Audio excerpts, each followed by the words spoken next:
भोपाल से प्रस्तुत हैं प्रादेशिक समाचार।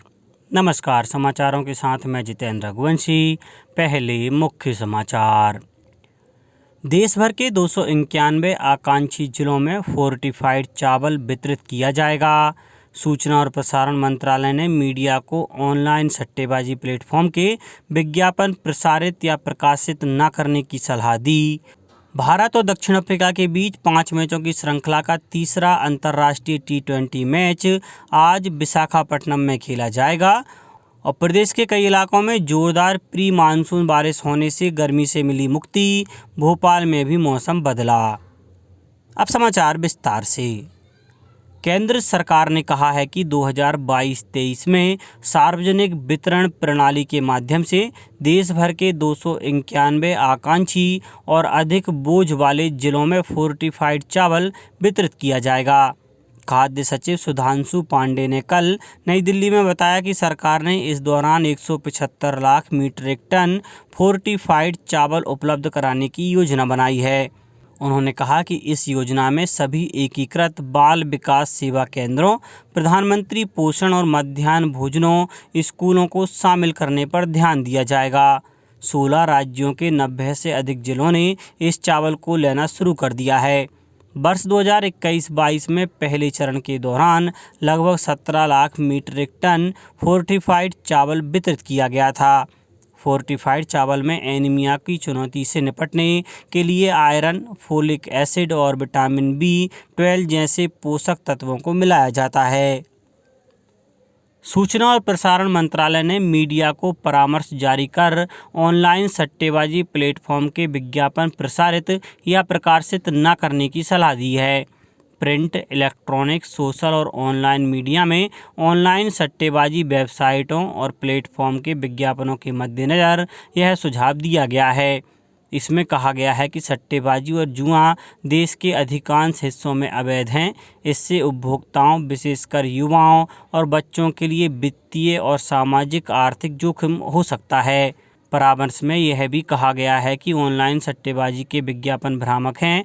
ये भारतीय प्रेस परिषद द्वारा निर्धारित पत्रकारिता आचरण के मानदंडों के अंतर्गत उपभोक्ता संरक्षण अधिनियम, विज्ञापन संहिता और विज्ञापन मानदंडों के अनुरूप नहीं है। कल अंतर्राष्ट्रीय एल्बिनिज्म जागरूकता दिवस था। यह दिवस एल्बिनिज्म से पीड़ित लोगों के अधिकारों के बारे में जागरूकता लाने और उनके साथ होने वाले भेदभाव की रोकथाम के लिए मनाया जाता है। एल्बिनिज्म जन्म के समय होने वाला एक गैर संक्रामक और आनुवांशिक रोग है। इसमें त्वचा और बालों में मेलेनिन की कमी हो जाती है। इस वर्ष अंतर्राष्ट्रीय एल्बिनिज्म जागरूकता दिवस का विषय है united in making our voice hear. AIIMS Bhopal में अंतर्राष्ट्रीय योग दिवस के कार्यक्रमों की श्रृंखला में कल संस्थान में कार्यरत सफाई कर्मचारियों के लिए योग सत्र का आयोजन किया गया।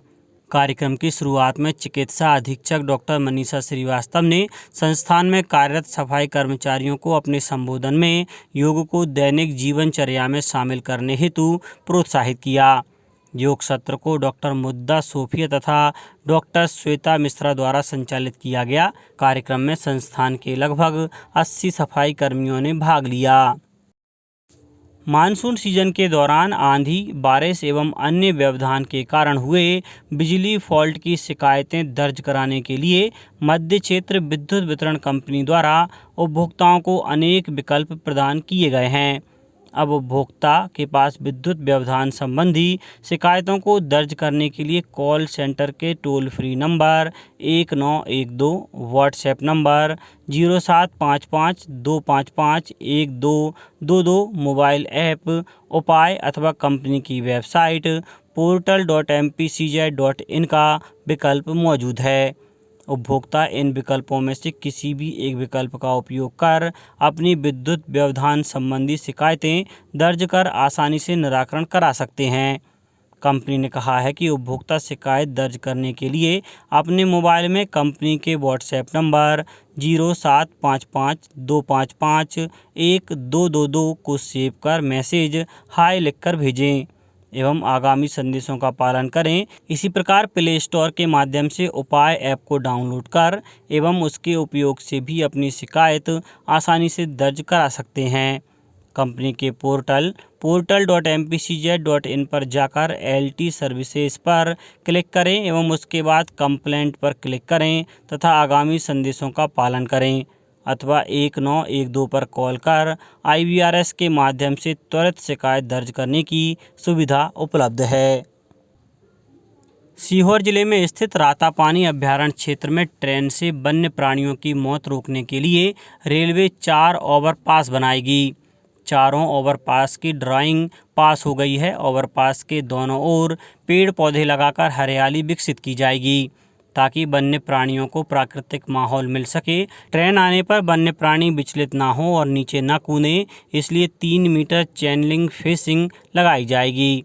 पश्चिम मध्य रेल भोपाल मंडल बुधनी बरखेड़ा के बीच पुरानी अप डाउन सहित तीसरी रेल लाइन पर एनिमल फ्रेंडली ओवरपास बनाएगी।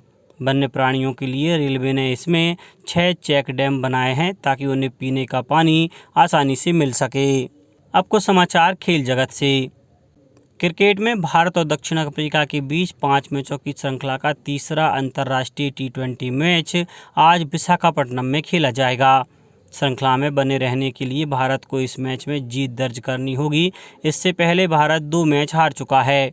रविवार को दक्षिण अफ्रीका ने कटक के बाराबती स्टेडियम में मेजबान टीम को 4 विकेट से हराकर सीरीज में 2-0 की बढ़त बना ली है।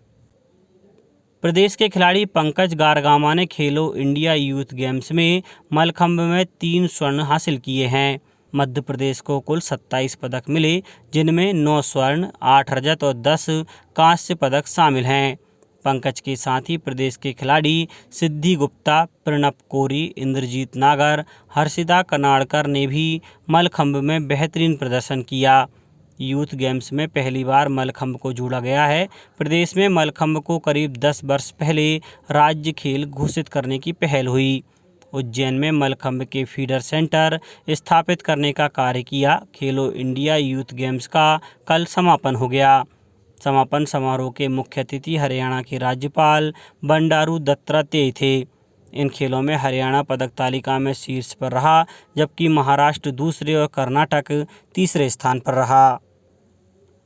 प्रदेश में पंचायत और नगरीय निकाय के चुनाव में मतदान दलों और निर्वाचन कार्यों से जुड़े अधिकारी कर्मचारियों को कोविड-19 वैक्सीन की प्रिकॉशन डोज लगाई जाएगी। कोविड-19 प्रिकॉशन डोज लगाने की मंजूरी लोक स्वास्थ्य एवं परिवार कल्याण मंत्री डॉक्टर प्रभुराम चौधरी के प्रस्ताव पर केंद्रीय स्वास्थ्य मंत्री डॉक्टर मनसुख मांडविया ने दी। स्वास्थ्य मंत्री ने मतदान दलों और अन्य कर्मचारियों के प्रशिक्षण सत्र स्थल पर कोविड-19 प्रिकॉशन डोज लगाने के लिए विशेष सत्रों का आयोजन करने के निर्देश दिए हैं। अब बात मौसम की।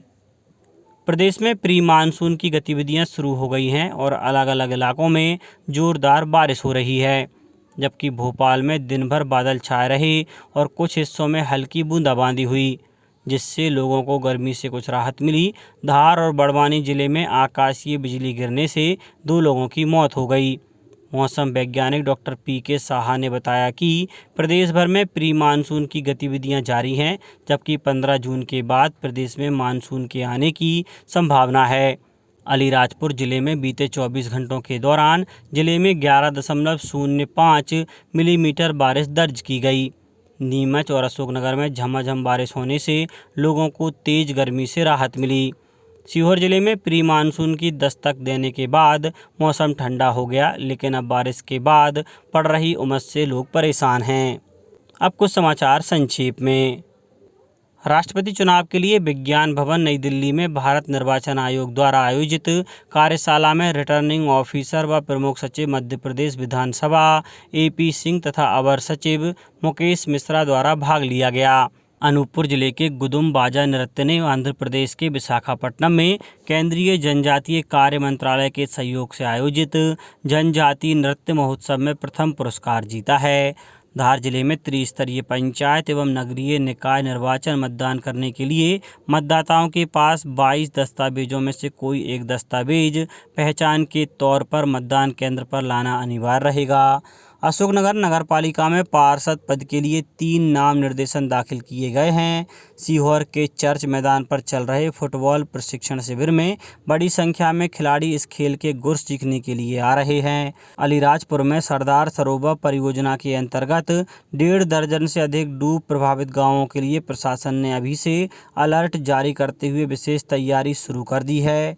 देवास नेहरू युवा केंद्र देवास द्वारा महिलाओं के लिए 3 दिवसीय योग शिविर आयोजित किया जा रहा है और जिला विधिक सेवा प्राधिकरण नीमच एवं श्रम विभाग के संयुक्त तत्वाधान में टाउन हॉल में विधिक साक्षरता शिविर का आयोजन किया गया।